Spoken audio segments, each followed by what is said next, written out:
All right. It's 12:02, everyone. Welcome to the Q4 Milwaukee Esports Alliance Community Zoom. Super cool to see a bunch of friendly and familiar faces on the screen. You may see my screen behind me looks a little bit different today, as well as that the music was no longer being played off of my phone. We've really upgraded our production today, courtesy of the sponsor of our community Zooms, Magic Productions. We're going to talk to Ed Buckner, one of the leaders here, in a couple seconds to hear about what they do and why they are so gracious in allowing us to use their studio today. But I'm really excited for today's meetings. We have an incredible list of people here that are going to talk about some community success stories. We're going to talk about kind of their story. We're going to hear from Wendell Willis, talk about some of the work going on at MPS, and he has some questions that he'd like to put out to our community. So we've got a really cool agenda today. I'm super excited, but we do have to say thank you to Magic Productions, the sponsor of this. Ed Buckner, come on, join me on screen here. He's going to talk just real quickly about who Magic is, what you guys do, and why they've been so gracious in being our sponsor. Well, thanks for having us, or thanks for coming today to our amazing studio here in Waukesha. We really appreciate everybody tuning in to this Zoom today. So I'm just going to go through a couple of slides, tell you all about what Magic Productions does, and then I'm going to turn it back over to Brandon, and we're going to get this meeting really started. So Magic Productions, of course, is here in Waukesha, Wisconsin, but we operate all over the world. We have a lot of different capabilities, including large-scale events, small-scale events, video production, and installation work that we could do at facilities all over the country. We can do installs of projectors, screens, TV walls, video walls, whatever you need. Like I said, we travel all over the world, 5 continents, 40 countries, 23 states and counting. We haven't been to your state yet. And of course, we do a lot of work on cruise lines all over the world. Got an amazing team of experts here that work with us, from graphic design, production, video production, event production, and of course, our fabrication department is great as well. We've done events, Super Bowl events. We've done events here in Milwaukee. I'm kind of blathering on now. Sorry, Brandon. But I really want to talk about our studio, which is where we are today. This is just a shot from the outside, so you can hold a studio event here at Magic Productions. This is another shot of our studio. So this is where we're standing today. You can do multiple camera shots. You can do actually 2 different shots where we have different backdrops for everybody. You can pre-produce videos here. You could do actually gaming events here if you'd like in our studio on our video wall that you see behind us. And again, that's just Magic Productions in general. Yeah, so we just have to say thank you, because you guys reached out and were proactive when we first started the Alliance and said, we love this esports thing. We want to get involved. We obviously are a leader in events around the country, but this was really important to you. So I think hearing about the studio today, what you guys can do on site, obviously we've got a lot of facilities out there. We've got people whose programs are growing.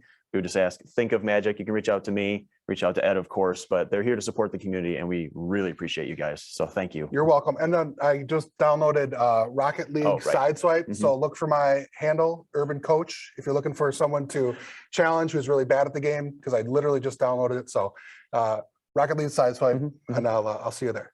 Last 15 minutes. Thank you, Brandon. Literally, that's all Ed was talking about, which is pretty impressive. Thankfully, Zoe, who's behind the scenes, had turned him on to it. So burgeoning Rocket League players. But yeah, super thankful for Magic.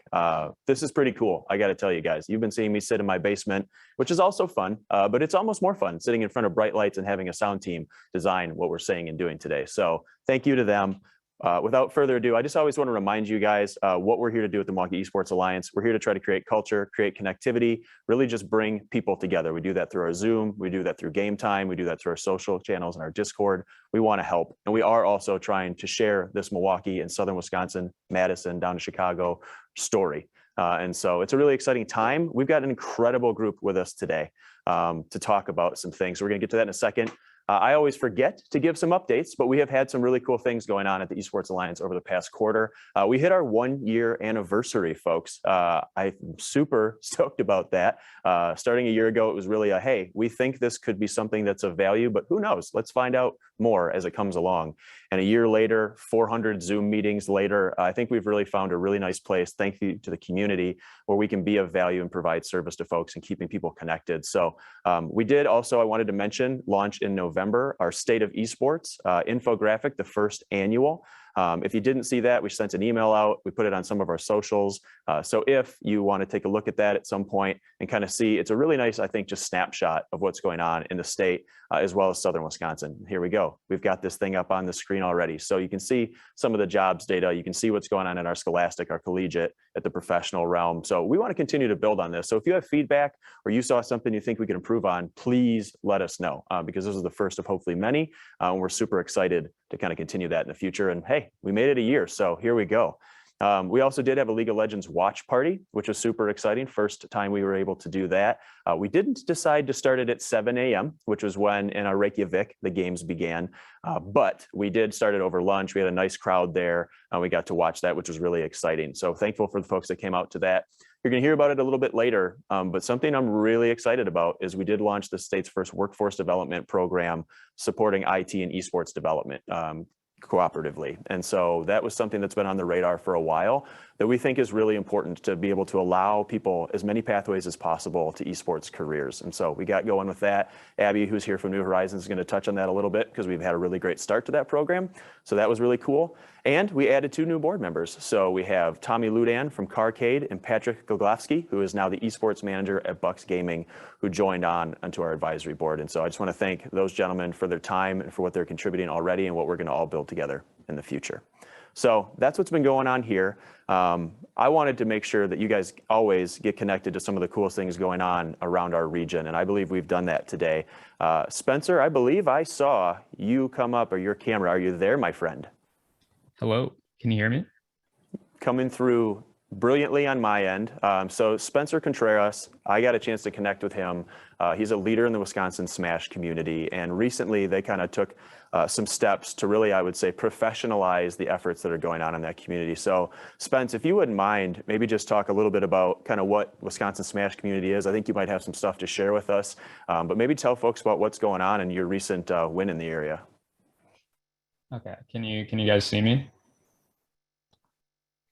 I hope so. Okay, so yeah, I created this new website for Wisconsin Smash. I have a little PowerPoint. I don't know if I can share that through my screen, or how should I share that? I think if you just do share screen at the bottom, you should be able to just pull it up.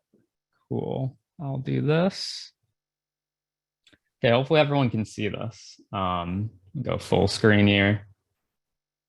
So I'm going to talk a little bit about why I made this website. So really quickly about myself. My name's Spencer. My tag is Spence in the community. I know it's not very creative, but that's how it goes sometimes. I've been active since 2013, and I'm a competitor, organizer, streamer, artist, basically everything you can imagine. Professionally, though, I do graphic design. That's kind of my job, and photography and other media. I always say I joined the community because of competition. You know, I was 18 years old. I just wanted to beat kids in Super Smash Brothers. But I stayed really for the community. It's, you know, it's a really amazing community. You meet a bunch of people, you learn a lot about yourself and others. It's a great time, but I'm not really trying to talk too much about the community. I kind of want to talk about why I created the website. So to begin, we'll travel back to the end of 2019. We hosted Invincible 5, which was our biannual regional tournament. It was a huge success. We had 264 unique entrants. That's actually a picture you see on the screen of the event. That's kind of how all Smash events go, right? It's people standing around a screen. I think there was a projector for this one, but basically a really good time. Everyone enjoyed it. We were planning on making another huger event that was going to be a multi-day, you know, event with like booths and a bunch of stuff. You know, everything was going really well. And then I think you guys know how the story goes. The pandemic hits, right? So it kind of became a time of, you know, a roller coaster for the Smash community because all events were canceled. People didn't really have a reason to compete. It was just a very, you know, sad time. I mean, everyone remembers what was going on. But then fortunately, some people in the community created Melee rollback netcode. So it basically allowed people to play Super Smash Brothers Melee, which is the second version of the game, online with like no lag. So it was actually like a viable way. So the community was able to stay through online play. And then on the Ultimate side of things, which is the newest version, Smash Ultimate, There is more DLC being released, so people were still able to play. The online isn't great on Ultimate, but it's playable if you have nothing better to do. So at first we thought 2020 was going to be an awful year, right, when the pandemic hit. But fortunately, these things that were created helped the community stay alive, and it actually started booming a little bit. So this image here is actually me hosting a net play tournament with my friend Henry. So you can see the triple monitors and everything. But so the community kept growing. We had the rise of Discord, which helped connect players. Online events kept people very interested in the game. It was actually a strange shift, right? Like I just said, we were really expecting like things to be bad. We didn't know how long we weren't gonna have events, but they ended up being really good. And we got a bunch of new people into the scene. But with the new people in the scene, there became a new problem actually, which is kind of funny. You'd think, oh, what could a problem be? So the problem ended up being a changing of social platforms. We always organized our events on Facebook. That was just how we've done things since basically 2012, 2013. But the issue was a lot of the new members are younger and they don't have Facebook's accounts and they don't really want to make them at all.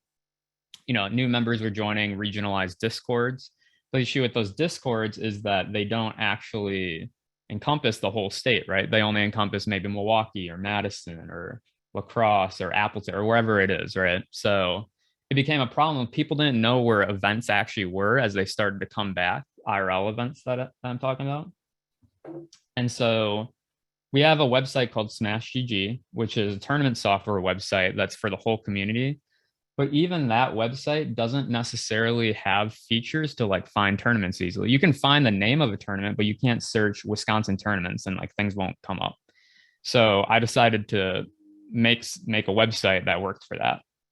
And I can show you guys what that is. So this is the homepage of the Wisconsin Smash website. It's very simple. I didn't want to make anything that's too complicated, no noise.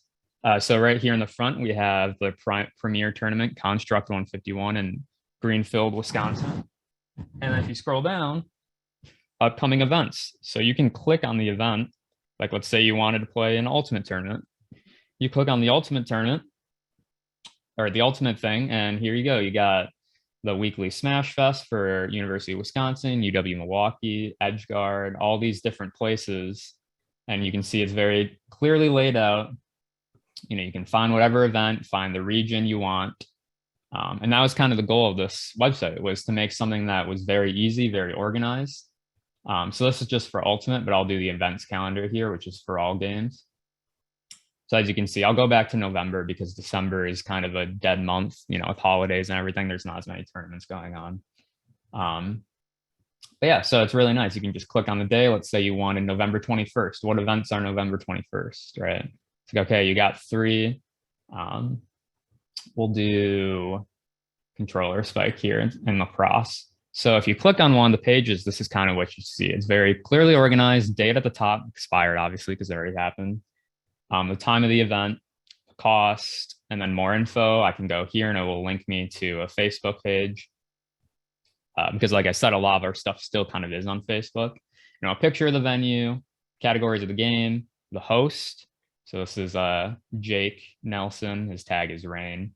And then all the details, right? The schedule, the cost for each thing.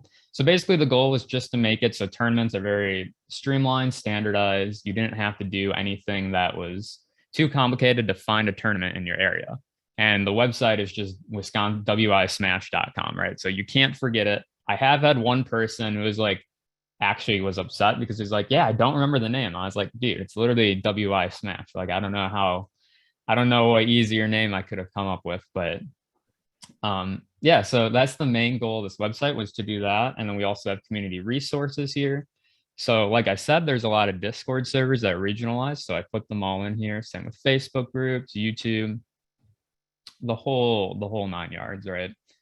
And then we have power rankings just for the people who care about that. These are the graphics that people make. These are kind of outdated because we haven't had a season since 2019. Fortunately, though, these will be updated soon when the new season ends for each game. But yeah, so that is basically the website. It took me a decent amount of time to create. I was like the main person behind all of it, but fortunately, I was able to get it done. Um, and I think if other communities who have similar issues were to make something like this, I think it could really help. I've already had people come up to me and be like, "Yeah, you're the reason like I'm at this tournament. Like I didn't know this was going on." So that was very vindicating to have people literally join the community saying like, "I needed something like this," and so Yeah. I'm really Cool. happy about that. Yeah, and then you might be wondering, well, how do you keep it up to date, right? Like there's so many events, and it is a difficult process. It's not easy, but I have this form here. So I just like, if you have an event, submit the form, just takes you to a Google form. You fill out all the data, very simple. Hopefully people will continue to use that. I've had some people use it already, along with, just the mainstays. I can just message them and ask them. But yeah, so that's the website. If anyone has any questions about it, feel free to ask me. And I do think that there were some Q&As in the chat box. I will say, Spence, will probably allow people to follow up following the meeting. So if you want, maybe drop your email or whatever you feel like, Discord, Twitter, and the chat, Sure. just so that if people want to reach out to you, they can. But yeah, I appreciate you coming on and just kind of sharing this. When we had a chance to connect and I learned about what you've been working on, what you and your Smash kind of community have been putting together, I think it's both very inspirational as well as it can kind of be a leading option for others. So just thank you for the work you've done there. I don't know if you can not share your screen or what the next thing might be. But that was great. And then I don't know, Magic Crew, if you get a chance, if I don't see a clock, so you got to stop me because I always try to make sure we get these things done on point on time. So I'll stay to that. But I'm going to assume it may be time to catch up with Abby, our next featured speaker. So I just want to say thank you, Spencer, again, for being on here today. Thank you for sharing that. The website, so dope. And you guys, yeah, he's going to put his contact info in the chat. Hit him up. He has a wealth of knowledge, not just in Smash, but in the esports community in general. And he's been really forthcoming and helpful, just kind of with what we've been working on. And so many thanks to him and the team. Sincerely appreciate it. Cool. All right, so next on our list of community success stories, I am joined by Abby Diedrich of New Horizons of Wisconsin. They've been working on something pretty cool in terms of workforce development, which is something regions around the country have started to invest in and figure out how to do. We are one of the first, I believe, in Wisconsin in the country to get this kind of kicked off. So Abby, welcome. Good to see you. Good to see you as well. Maybe just say, hey, who you are, a little bit about New Horizons, and then if you wouldn't mind, just dive in specifically kind of to what this new program is so people can know what it is, which maybe hopefully they have some awareness of, but also it's been having some great initial success ahead of the cohort in January. Sure. Thanks, Brandon. So I'm Abby Diedrich. I am the Career Development Manager for New Horizons of Wisconsin. For those of you that aren't familiar with New Horizons, we are a global IT training provider. So here in the state of Wisconsin, we're the largest IT training provider for both individuals and companies. So people who are looking to make a career change, a career enhancement, and looking for certifications are, ideal individuals that we partner with and help them get credentials to obviously help them either advance in the workforce or get back into the workforce. Months ago, I was introduced to Brandon. One of the best introductions that I think that has been made, because we've done a lot of work together to create this really exciting esports and IT cohort. So I'm going to share my screen really quickly just so you guys can see what it is that we've been working on. So we have a workforce development initiative around getting individuals who are interested in the gaming space into a career in esports and information technology. January is going to be our first cohort. This is a 5-week cohort that does combine the industry recognized vendor CompTIA for the IT side of things around hardware and software in information technology, as well as the introduction to esports around hardware and software as well. So this is going to be a 5-week program. Right now we've got about 6 individuals that are enrolled for January, with another 7 that are waiting to go through workforce development for funding and scholarship opportunities. So, a lot of these folks are, underrepresented, maybe unemployed, underemployed, very interested in the esports area, interested in a career, opportunity in esports, whether it's going to be entrepreneurial, or whether it's going to be with a couple of the companies that we have interested in, interviewing and checking out some of our candidates like Experis Gaming, TRA, Foley, and those types of folks. So we're really excited about it. Definitely, if you or anyone that you guys know have an interest in esports, whether it's something you want to do on your own or whether it's something you want to do through a company, as we all know, it is evolving. It is, continuing to expand. And we're really excited about, the January cohort. We actually just put another one on the schedule for March. So Brandon, anything that you can think of that I missed or that we can touch on as far as the cohort goes? No, well, thank you just for kind of sharing that information. It's been really exciting. And I know there's a lot of work put in on the back end to try to get to this point, to provide something of value and really to create an alternative pathway, right? For folks that want to get into this, here's an opportunity that may be outside of, we have an incredible 4-year institutions and 2-year institutions in community colleges. There still needs to be more access. And so I know that's been a big part of this. You mentioned that there's 6, I believe, enrolled for January with another kind of 7 looking into it. There's a cap for January, I believe. And then I know you said you're adding subsequent. What does that look like? Yep. So we're capping the course at 15. One of the things that we do at New Horizons, and just kind of as, you think about it education wise, if you're even thinking about elementary kids in a classroom, there's only a certain amount of individuals that an instructor can successfully, help and teach. And so we're going to cap the program at 15. Like I said, we have 6, there's several more in the pipeline right now who are going to be enrolling. I wanted to elaborate a little bit more, granted we did this through, the partnership with Brandon in Milwaukee, but this is open to the entire state of Wisconsin. So, Mad Rep out of Madison, Zach, I saw that you were on here, out of the Veterans Alliance up in, the Fox Valley. We're opening it up to the entire state. And so that means that, individuals can do this out of the comfort of their own home. As crappy as the pandemic has been for all of us, this is an online live program. So, being able to log in and have a virtual environment, whether you're in Madison, Milwaukee, Appleton, La Crosse, you can learn, with your fellow, esports groupies and be able to successfully have the same experience from, wherever you are in the state of Wisconsin. And like I said, it is heavily workforce development funded right now. I would be a really good point of contact if anyone's interested in learning more about that, to be able to guide you and help you, determine if you're eligible for those types of funds. But again, there's funding throughout the entire state. I'm sure a lot of you have seen Governor Evers is, constantly, talking about dollars that are being out there for training and getting individuals into higher paying jobs or into jobs. And as we all know, IT is really at the heart of everything that we do nowadays. So it is a really good blend of esports, which is booming, IT, which is booming, and, we combine the both of them together for success. I do see that there are some stories or questions, Brandon. I don't want to, are we waiting till the end for those, or how do you want to?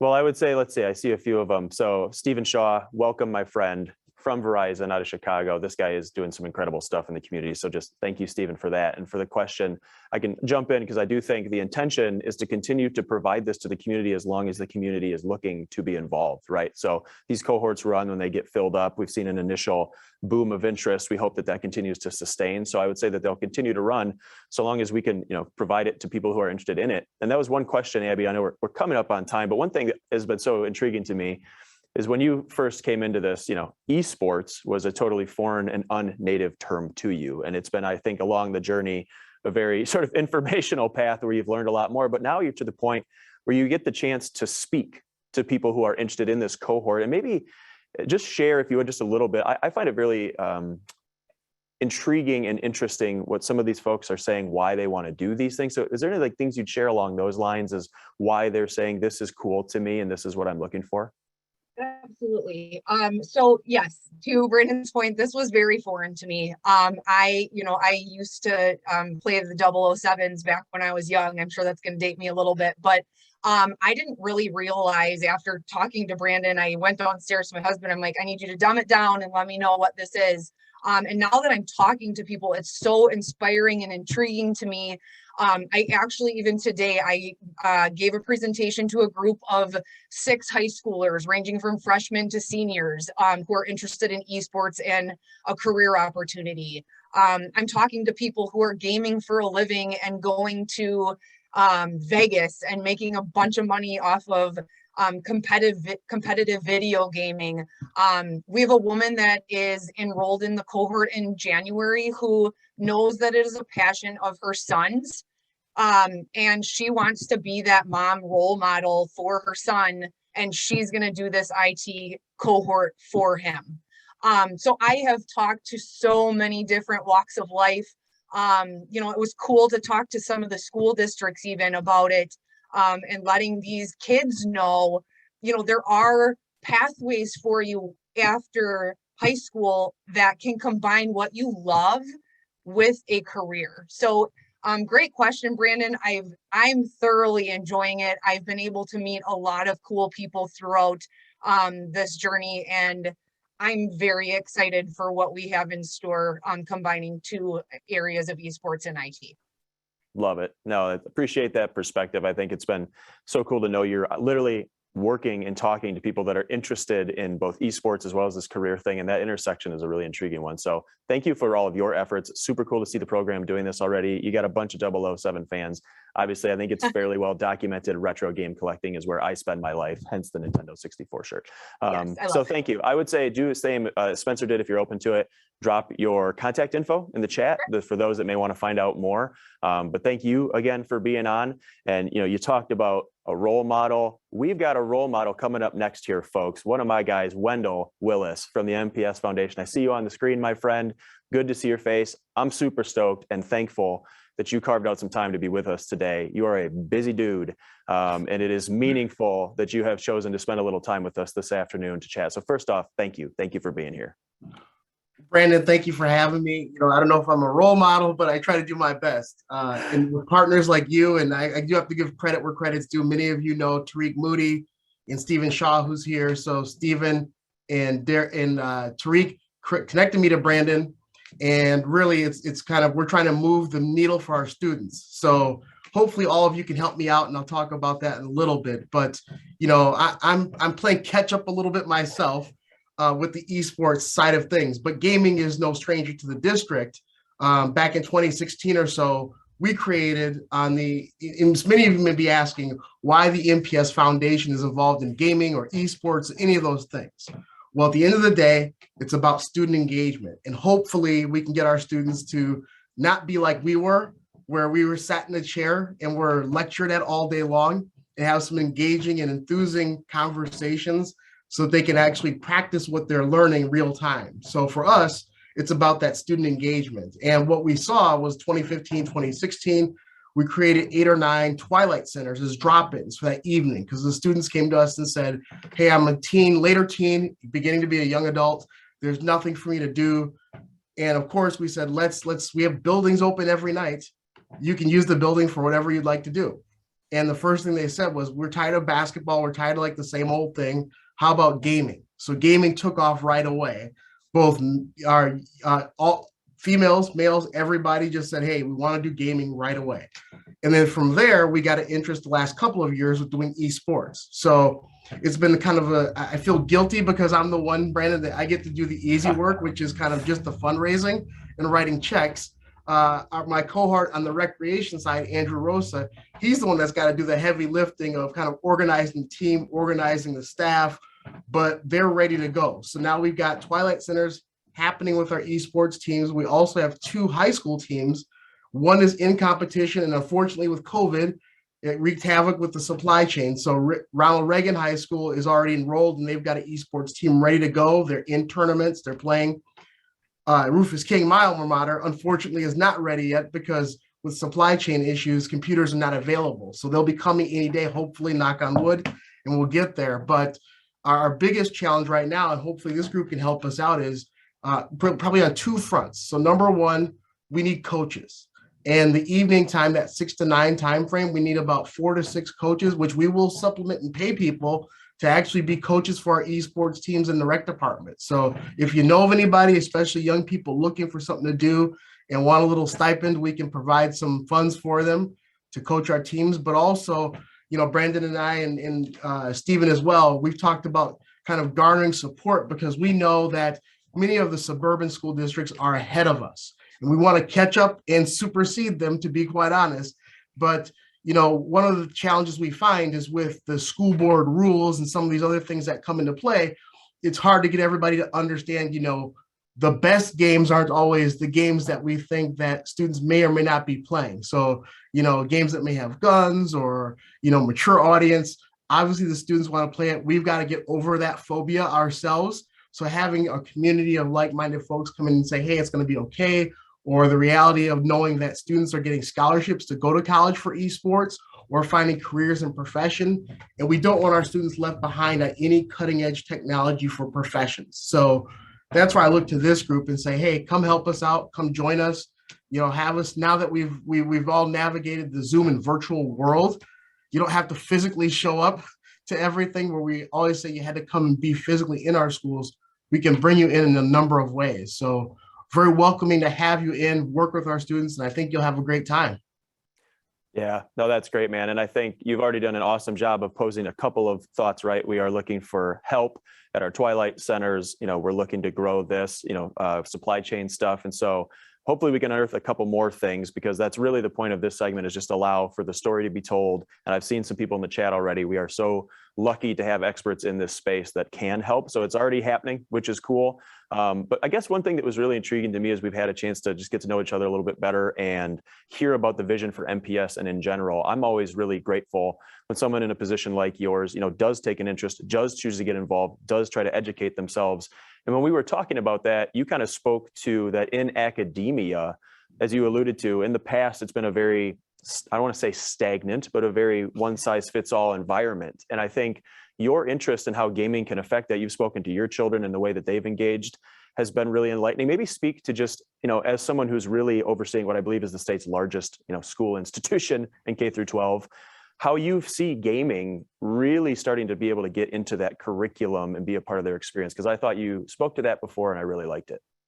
Yeah, so, I think for us, when we try to develop a well-rounded individual, and remember that we're taking every type of student, right? So high performers, what we may think of as a low performer, but the reality is if we rethink our vernacular, that person that's maybe low performing wasn't engaged properly. So maybe gaming can actually engage them differently. We could also figure out how to problem solve. You and I talked about, augmented reality, virtual reality. Can you be, instead of saying, I've got to go to a factory, can we build a virtual factory and then go in and problem solve with a Johnson Controls expert? So doing things differently. And I think many of our teachers are saying, hey, do I want to be in this classroom and do the same work I did from 22 to 60 years old? No, I don't want to do that. I want to make it fun for myself. And you and I talked about this several times. What about making school fun for once? Right? There's a novel idea, right? Having our students actually go and come home and say, hey, what did I really learn today? And say, instead of saying nothing or saying it wasn't so great, they can say, hey, I'm pretty enthused about what we did. And we had this person come in, or we were able to virtual there. All the things that we have at our disposal. I think what we've seen, especially in the pandemic, a number of our teachers using TikTok, using Facebook, using VR tools to say, okay, now you do the work, but tell me what you've learned, rather than me feeding you all the answers, and thinking about a different way to really talk to each other versus it being that top-down type of approach. Yeah, that word you use, I think, is so intriguing, right? Like, make school fun, like have it be an institute. And you think about gaming, the gamification of curriculum and how people learn.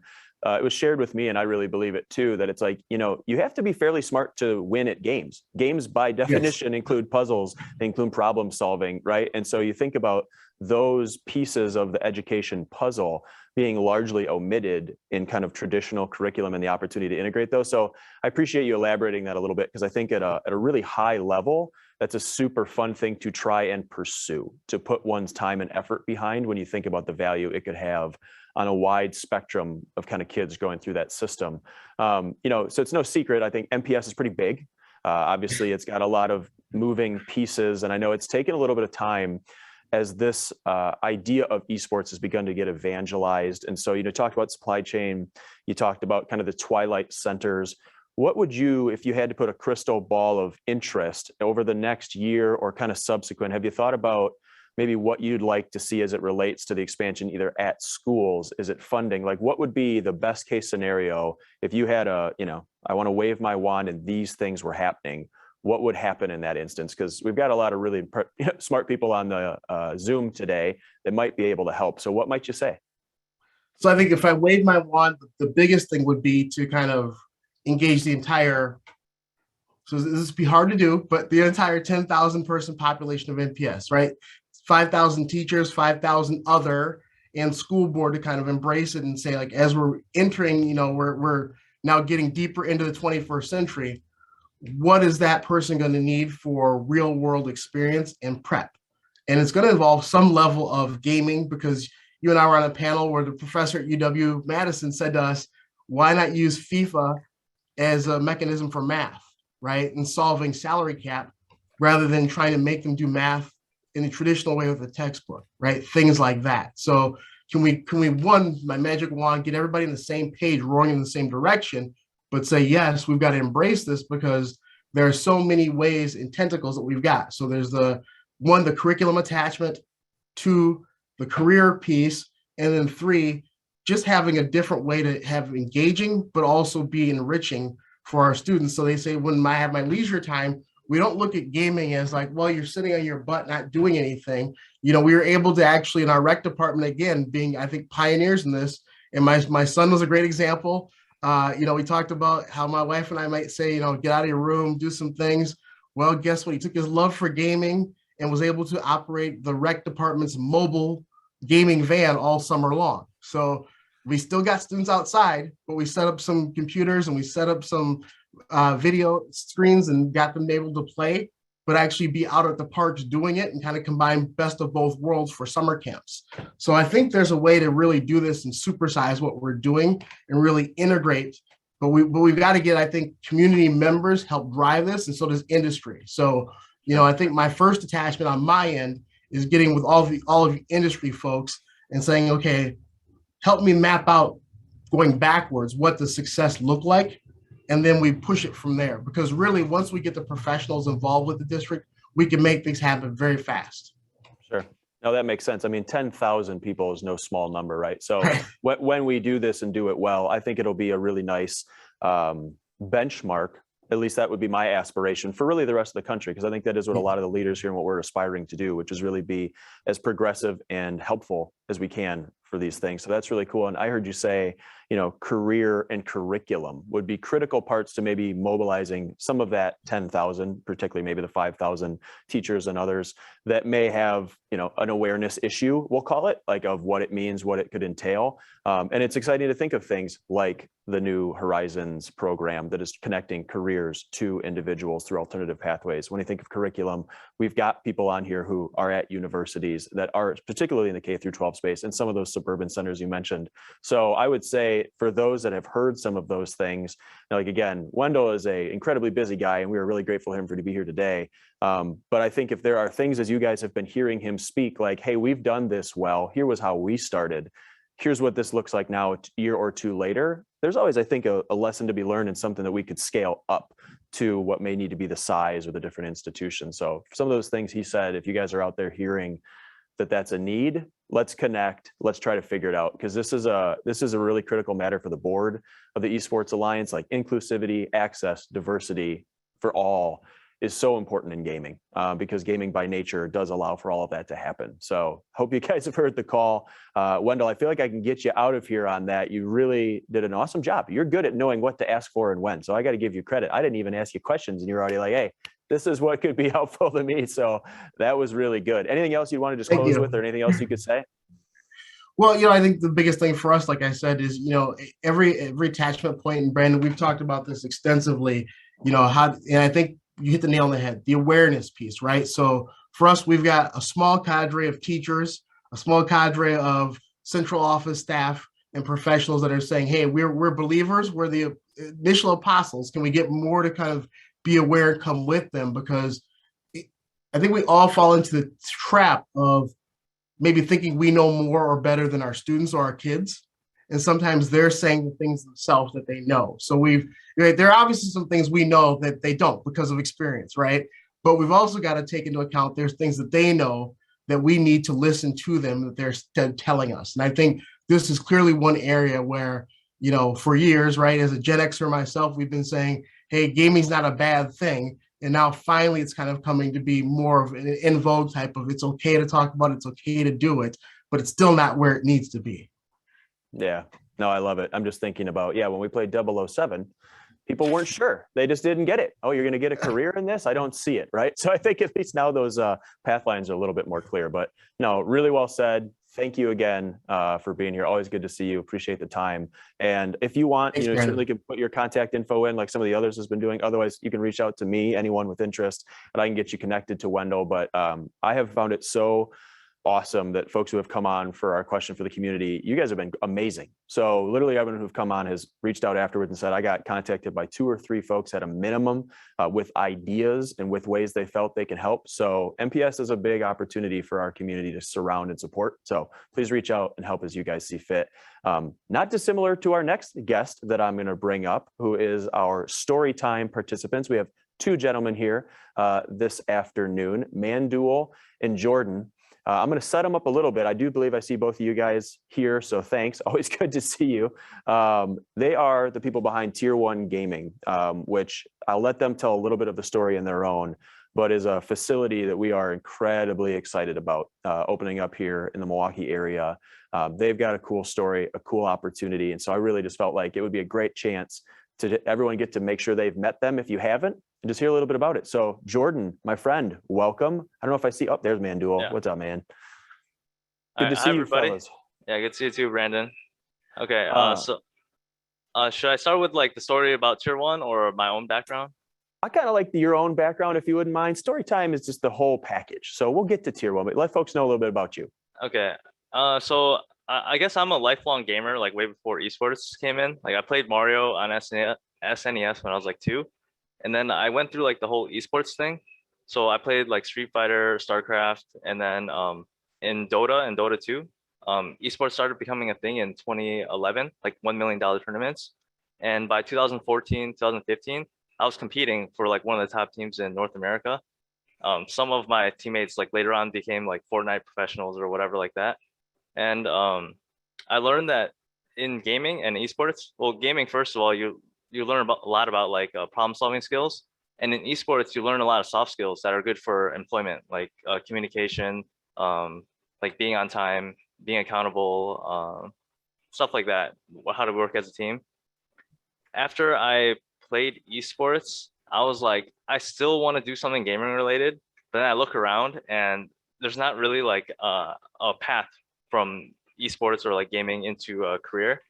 So I was one of the few who had the opportunity to kind of make my own. I saved up money for like a year or 2, and then I had some friends who had money and they were willing to invest in me. So I was kind of lucky in that sense.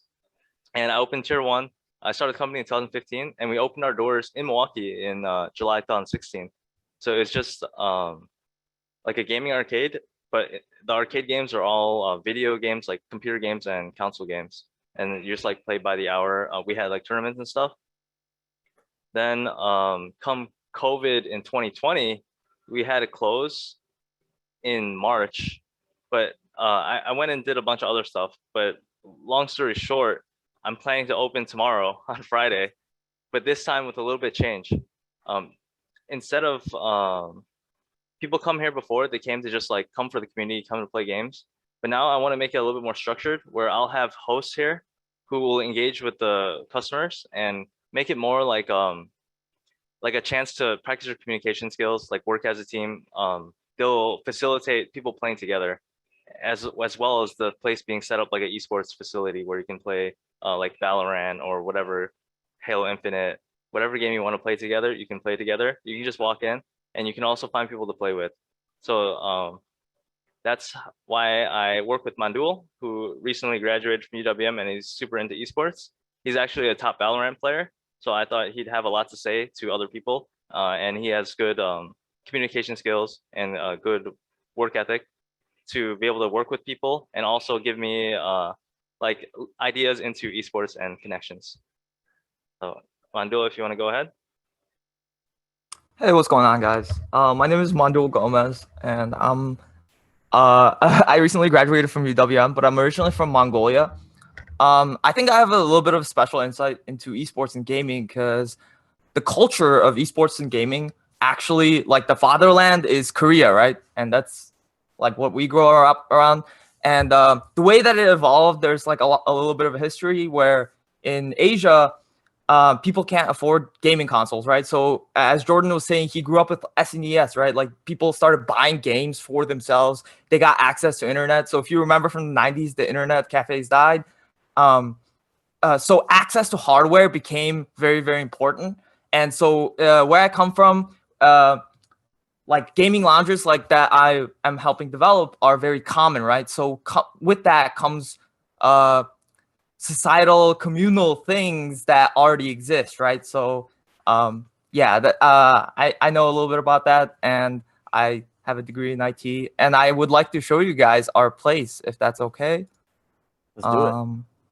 All right. Let's see. It should be in this one. Oof. Can you guys see? Yep, I'm seeing it.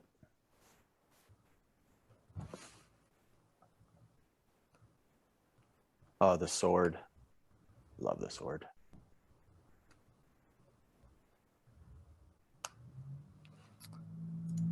Yeah, so as Jordan said, we're gonna be open tomorrow.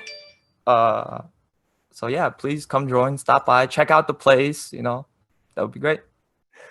Yeah, well, I appreciate you guys just starting with the story because I love you dudes. And I have been so inspired by like what you have already done and what you're trying to do. And I did have a chance to go check out the facility, and the care and insight that you built it with is super clear. But maybe, you know, Jordan, you touched on something I think that kind of in 2.0 has sort of adjusted or has planned to change. And I would say it's not just a community center, but a place where people can upskill or can kind of be surrounded by mentors or experts. And maybe touch on, I guess, why the change seems obvious, but how has that really evolved since kind of the first time around, and maybe why is that important to you? Yeah, so there's two sides of this. My first side is I think the existence of front desk retail jobs is like almost a thing of the past. So I don't like having someone work in the front of the desk and getting paid like a little over minimum wage, and like his work can be automated. What makes people valuable are like their people skills, like their special skills that they have, the connections they can make with people. So every machine here, you can just scan a QR code and you can pay from your cell phone. You don't have to like talk to someone to use the computer anymore. Like, that's stuff we can fix. And then I feel like there's a lot of value in when you come to a place, if you can talk to somebody, and like you can learn a lot by talking to people, and that's what like we meet in person for. So that's why I want to move it towards that way. Like, people will be hosts, not front desk staff. Yeah, no, I love that. And you know, it's cool because as we've heard from a few of the other people as well, like the gaming ecosystem is evolving. When people play today, there's mental health, there's physical health, there's community, right? It's like a totally immersive experience. So when you said that, that was just really interesting to hear and super exciting.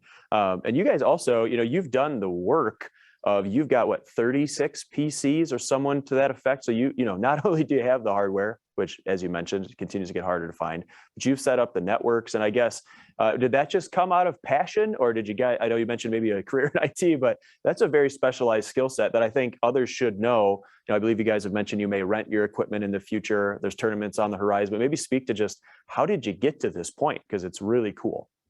I guess it just comes from working here for a long time, and then when we decided to reopen and get new computers, like we didn't have much money because of COVID, but we had like lines of credit, so we were able to get computers at a pretty decent price direct from Dell, and then we have like 36 computers at the venue, and then we have an additional 20 to rent out for like events and stuff like that.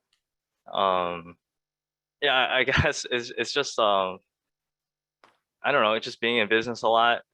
That's kind of our lifeblood, computers. So we're just gonna have them. Could I talk a little bit about this as well?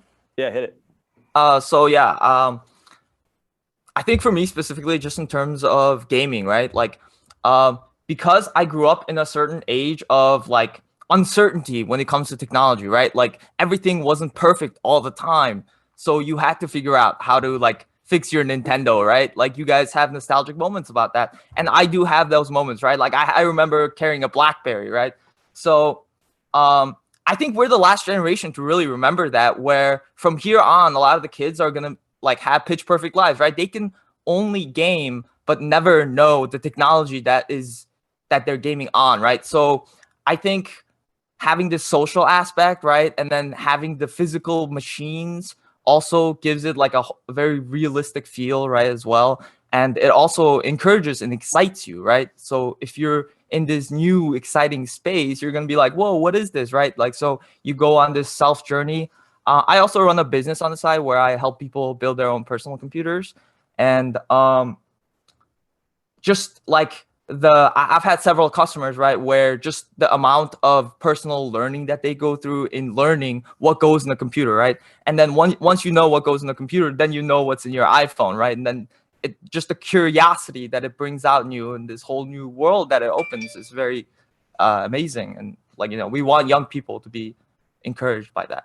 Can I add something to that? Yeah. So being an esports competitor, I kind of knew what the minimum requirements were for stuff. And I was like, the only way this is gonna work is if I have this. So I'm gonna need it no matter what. So I just like invested, YOLO'd it, and be like, this is gonna be a core part of the business no matter what. So we just bought in. Well, and I think so two things that came up. One, it's really important. You guys mentioned you're renting out equipment. So, you know, we are continuously looking as the Alliance to partner and put on tournaments and different things. And so one of the things is access to equipment is a really critical component. So for others that may be looking or interested, to know that these two guys would be the team and others that are helping you, I think is huge. And that you can rest assured that the right things will be in place with the technology and equipment. So I don't want to undersell how cool it is that they are willing to enter into that space. And then Mandula, like, I just got to laugh. I totally agree with you that there is that element of the new generations that is probably going to be missing from it. But like, I got to say, like, me blowing in the cartridge did not lead to understanding how to set up a network for an esports tournament. So like, you are smart, because like it didn't work out that way for me, and it did for you. So kudos to you, because that was my experience, was you just blew on the cartridge and put it back in and it worked. It was great. So no, that's really cool. Anything else you guys would say just in closing, or you feel like we didn't cover? I'm again grateful for your time. Loved hearing the stories.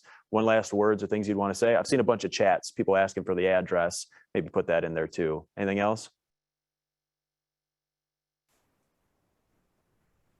Thank you for hosting. Thank you. Appreciate it. Brendan, yay. Round of applause. Thank you, man. Yeah. No, I appreciate that. Thanks, Mandula. Yeah, so these guys are great. Hit them up. I see a few things in the chat on people asking for the address. They'll provide their contact info. We're excited because they are opening tomorrow. Tournaments in the future are going to be a cool thing that we hope to work on and get going there in a very near term. So really exciting. I see we're close to our time today. It always makes me happy when we don't go over. So we'll try to just jump to the conclusion real quick. Just a couple last things. to share with you guys in terms of announcements. There are a couple upcoming events to be aware of. IC Stars is hosting a fundraising event called Star Bash. I see my guy Mon is on. I know he'll be there. Patrick with Bucks Gaming, I believe, will be a part. I know he'll be a part. We should be the moderator for that event. So we're really excited for that at the Pfizer Forum. If you haven't bought tickets or you think it'd be interesting to go, please support them. They're a great organization. Super happy to help being put on that event for them. If you've been following our socials at all, you may have seen that we recently got in contact with a group called the Echelon Racing League. This is a really cool initiative by a gentleman named Eric out of Waukesha that is essentially a professional racing team in person that has, because of COVID and just as an evolution of their world, started to get into virtual racing as well. And they're really good and it's growing really quickly. And there's going to be some events kind of taking place in Wisconsin over the next quarter around kind of virtual racing, which you guys will all see and get invited to. But tomorrow kicks off their season, which is really cool. And there are international destinations all over this virtual environment. One of the destinations, I believe, is Grafton, that they're going to be racing through virtually. So if you're looking for something interesting, I'm really bullish and excited for this to go into the future. They've got an incredible organization. I believe it's veteran run and supporting veterans. Eric's an incredible guy. They've got an incredible team affiliated with Tour of America's Dairyland, which you're familiar with. That group does a lot of races around the state. So just keep an eye out for them in the future. And tomorrow is an opportunity to see kind of what they do. And then thankfully, Wendell mentioned it, but I do want to mention, I think Lauren was on here as well from MKE Rec. These Twilight Centers are an incredible community resource, something that we should be super grateful for that are being provided to the kids in this area. And they're looking for esports coordinators, right? So there's a stipend, there's an opportunity to both, mentor as well as get involved. So I just want to publicize that because again, we want to see them succeed and they are being really gracious with providing those positions and that center. So keep that in mind. And then other than that, if you haven't jumped on the Discord, please do. We've got an introduction section there that's proven to be a really nice place to just introduce yourself, get to know people, let the community come around you. We want to provide this. And if you know other people that would provide or have value in being there, let them know about it because that's a really great place to connect. And as always, any feedback, anything we can be doing, any connections you hear out there, please pass them along. We're here to support. So thank you all. I think we'll get out of here right, or if not close to on time. Thank you to all the presenters. Thank you, Magic. Y'all, if you're missing my basement, I'm sorry, because if I can work it, I'm going to be here every time because this is way better and me playing Daft Punk off my phone, not the win that this deserves. So thank you to Magic. You guys are awesome. And have a great rest of your day. This will be recorded and we'll send it out. Take it easy.